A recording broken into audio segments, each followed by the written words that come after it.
দেখো কত সুন্দরভাবে ঝুড়ি ভাজাগুলো হয়ে যাচ্ছে। আমি ভেজে আপনাদেরকে দেখাচ্ছি। দেখো কত সুন্দর হয়েছে।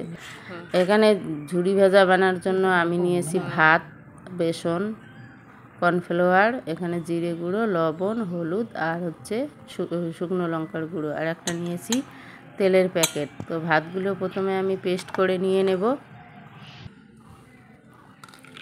পেস্ট করা হয়ে গেছে, একটু জল দিয়ে আমি এইরকম মাখা মাখা করে পেস্টটা তৈরি করে নিয়েছি।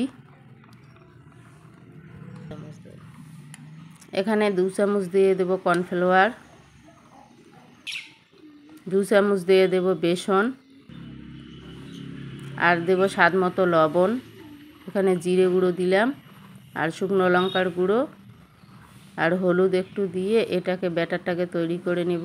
আর চাট মশলা দিয়ে দিলাম 1 চামচের মতো। আপনাদের কাছে যদি চাট মশলা না থাকে ম্যাগি মশলা দিলেও হবে। তো এখন ব্যাটারটাকে তৈরি করে নেব। একটু মাখো মাখো করতে হবে, পাতলা করা যাবে না, তাহলে ঝুড়ি ভাজাটা হবে না। আর এদিকে যে আমি তেলের প্যাকেটটা নিয়েছি, একটা তারকাটা দিয়ে 10-12টা ফুটো করে নিয়েছি। তারকাটাটা একটু গরম করে ফুটো করে নিলে এরকম ফুটো হয়ে যাবে। দেখো ব্যাটারটা আমি কীভাবে তৈরি করেছি। তো এখন যে তেলের প্যাকেটটা নিয়েছি, যেদিকে ফুটো আছে ওই দিকেই নিতে হবে।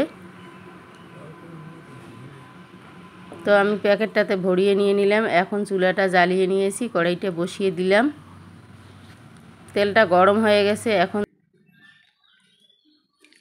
এইভাবে আপনারাও ট্রাই করবেন। ভাতের যে ঝুড়ি ভাজাটা আছে অনেক টেস্টি হয় খেতে।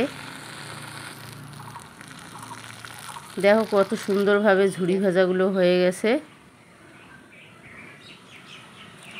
আর আমার রেসিপিটা যদি আপনাদেরকে ভালো লাগে, লাইক, শেয়ার, সাবস্ক্রাইব অবশ্যই করবেন। আবারও আমি বানিয়ে দেখাচ্ছি। দেখো কত সুন্দর হচ্ছে। আর বুনবুনটা যখন কমে যাবে তখন নামিয়ে নেবেন। আমি ভেঙে দেখাচ্ছি আপনাদেরকে কত মুচমুচে হয়ে গেছে। দেখো কত সুন্দর ভেঙে যাচ্ছে। ঝুড়ি ভাজাটা দেখতে কিন্তু দারুণ হয়েছে। ফেসবুক থেকে দেখলে ফলো করবেন আর শেয়ার করবেন। আজ এই পর্যন্ত। Thank you.